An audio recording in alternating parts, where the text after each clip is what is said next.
Oke, saya lanjutkan ya, bagian yang ke-7, yaitu static property dan static method.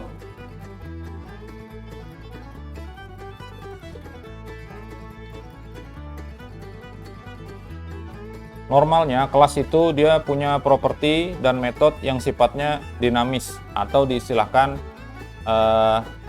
normal ya, kelas normal. Yang pada saat penggunaannya harus dilakukan instance dulu supaya bisa dipakai. Jadi dari kelas itu harus jadikan objek dulu. Itu normalnya ya. Pada kasus tertentu ya, mungkin saja nanti diperlukan properti atau metode yang bisa diakses tanpa perlu melakukan instance. Jadi nggak usah pakai new segala macam kayak gitu ya, tapi bisa langsung diakses metodenya dan juga propertinya. Nah, yang kasus seperti ini bisa ditangani pakai yang namanya static property atau bisa juga pakai static method. Jadi tidak perlu instance, tapi kita bisa langsung pakai ya. Nah, meskipun demikian, static property dan static method itu bisa juga diakses dengan melalui objek yang di-instance.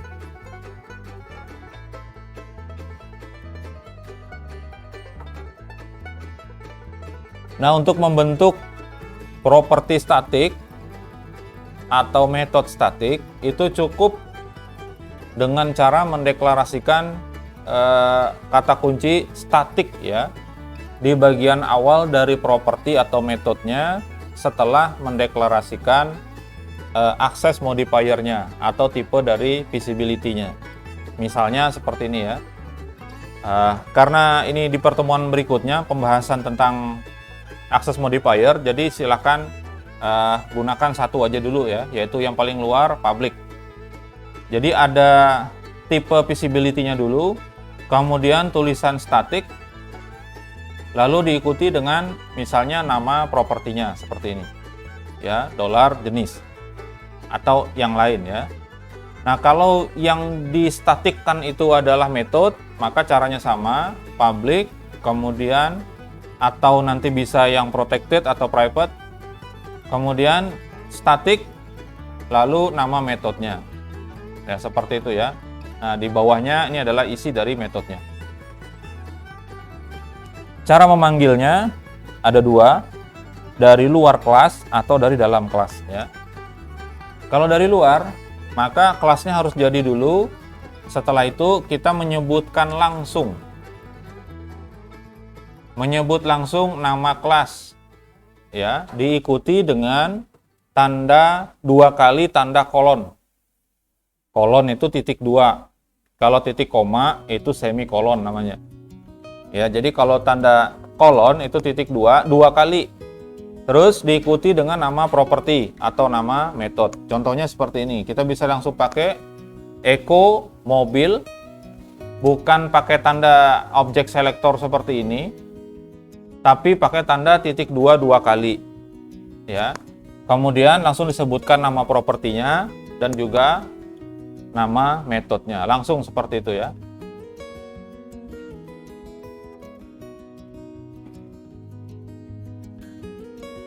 Itu tadi dari luar. Nah, sekarang kalau dari dalam gimana? Ya, dari dalam kelas itu menggunakan kata self ya, atau static bisa juga. Kemudian diikuti dengan dua kali tanda semikolon, diikuti lagi dengan nama properti atau nama metodenya. Jadi kurang lebih aja, kalau yang tadi nama kelasnya, kalau dari luar nama kelas yang disebut, kalau dari dalam itu pakai self atau static. Silakan dibuat file baru namanya motor ya. Sesuaikan nama kelasnya. Sesuaikan nama kelasnya dengan nama itu. Kemudian buat static property. Namanya merek.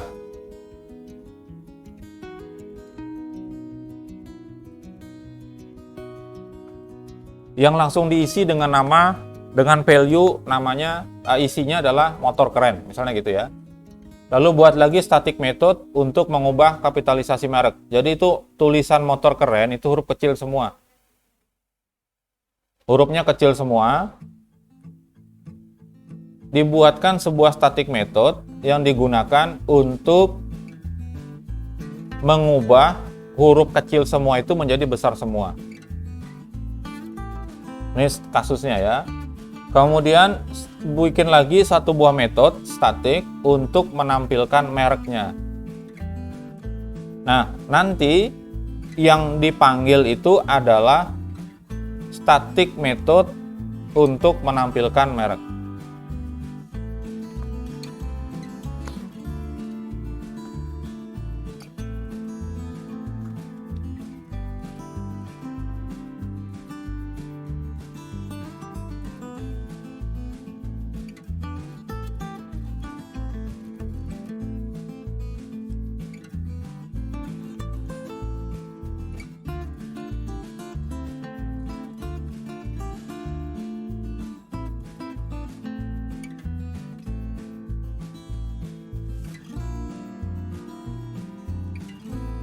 Buat static property merek ya dengan value motor keren.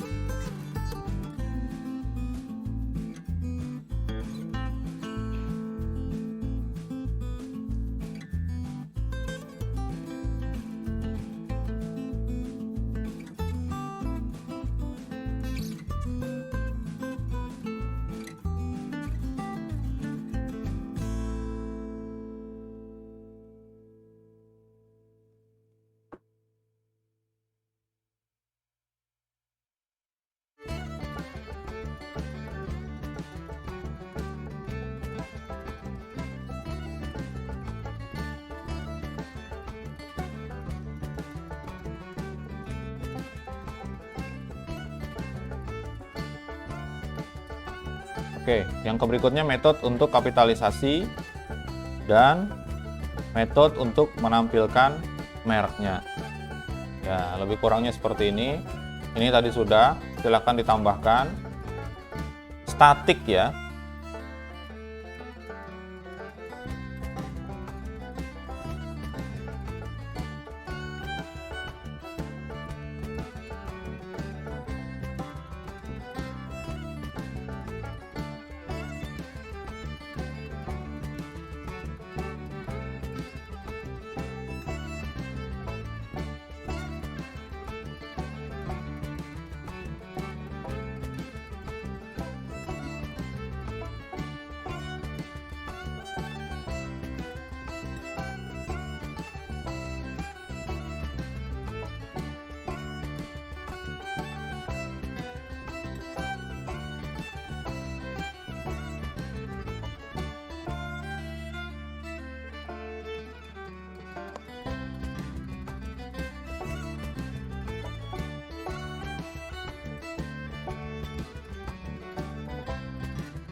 Oke, saya jelaskan dulu ya.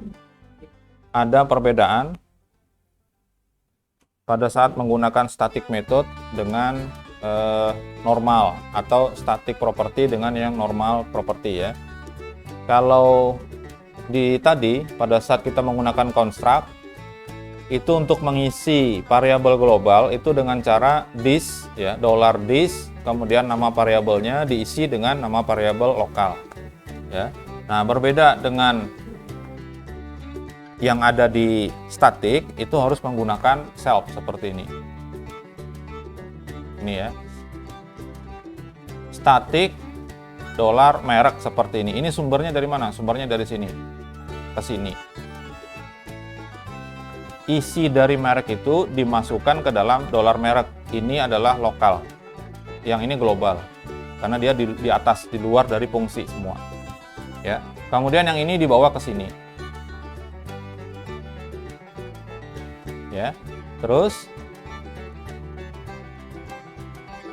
merek ini merupakan hasil eksekusi dari static method bernama huruf kapital. Jadi ke sini dibawa.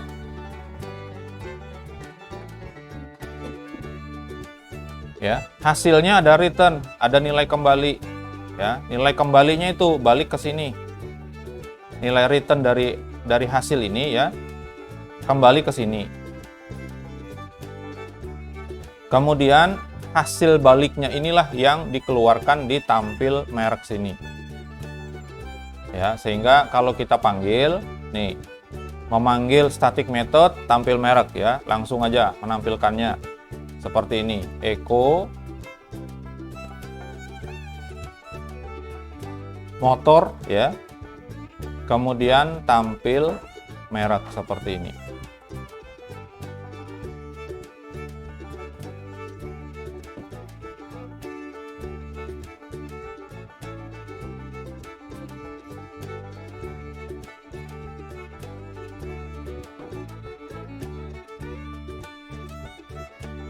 Ya, kalau seperti ini dia tidak perlu yang namanya instance ya, nggak usah di instance karena dia pakai static.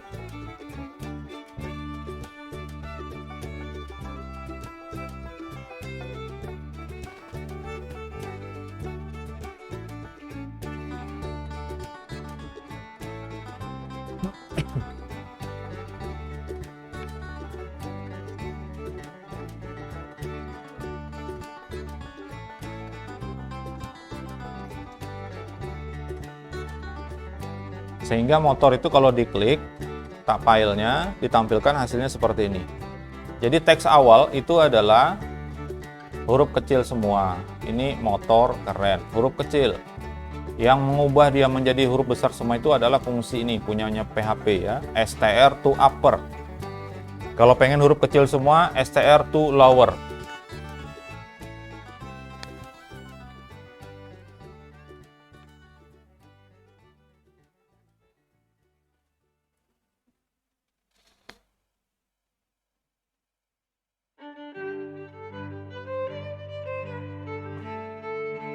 Oke, ini hasilnya dia sudah dirubah dari huruf kecil menjadi huruf besar semua. Nah, selanjutnya untuk pengisian data. Cara ngisi data gimana? Bisa seperti ini ya. Langsung aja nanti nama kelasnya diikuti dengan tanda titik dua kali, terus tanda $, diperhatikan. Di sini ada tanda $-nya karena kita merujuk ke properti static ya, yang namanya merek. Kemudian diisi teksnya apa? Contohnya ya.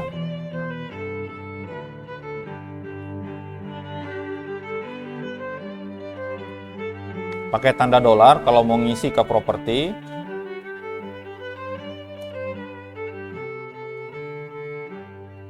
Bukan merek sebetulnya ya, tapi kalimat apalah, terserah aja.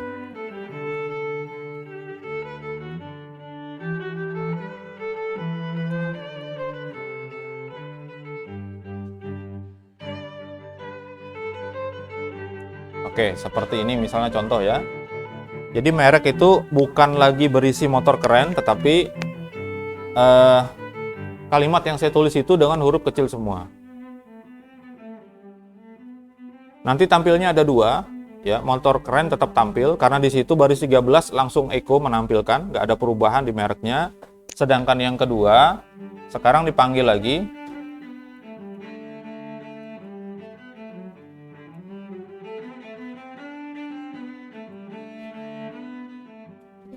Diulang lagi ya metodenya.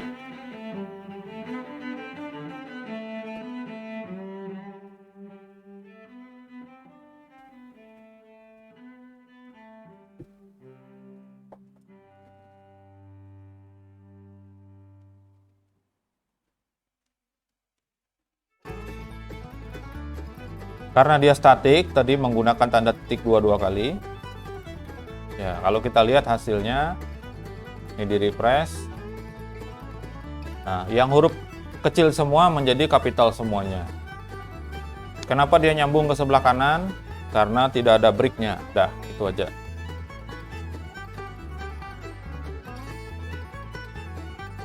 Nah, yang penting diperhatikan dalam penggunaan properti dan metode yang bersifat statik ya, harus dipertimbangkan. Memang kita nggak perlu ya bikin instant object, misalnya pakai new segala macam, nggak perlu. Kita bisa langsung pakai ya.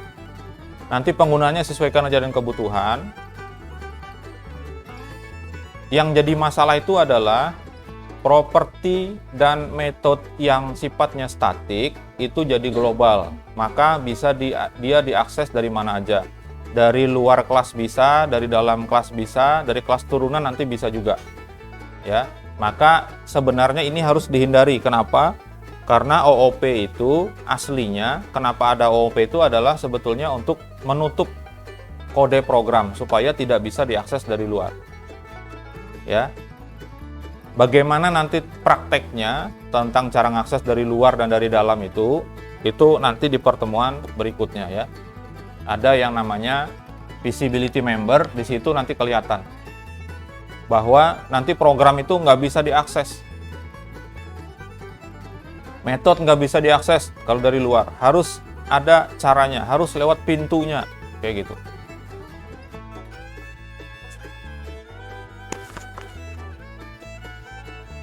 Bagian yang ke-8 ya. Anonymous classes atau kelas tanpa nama.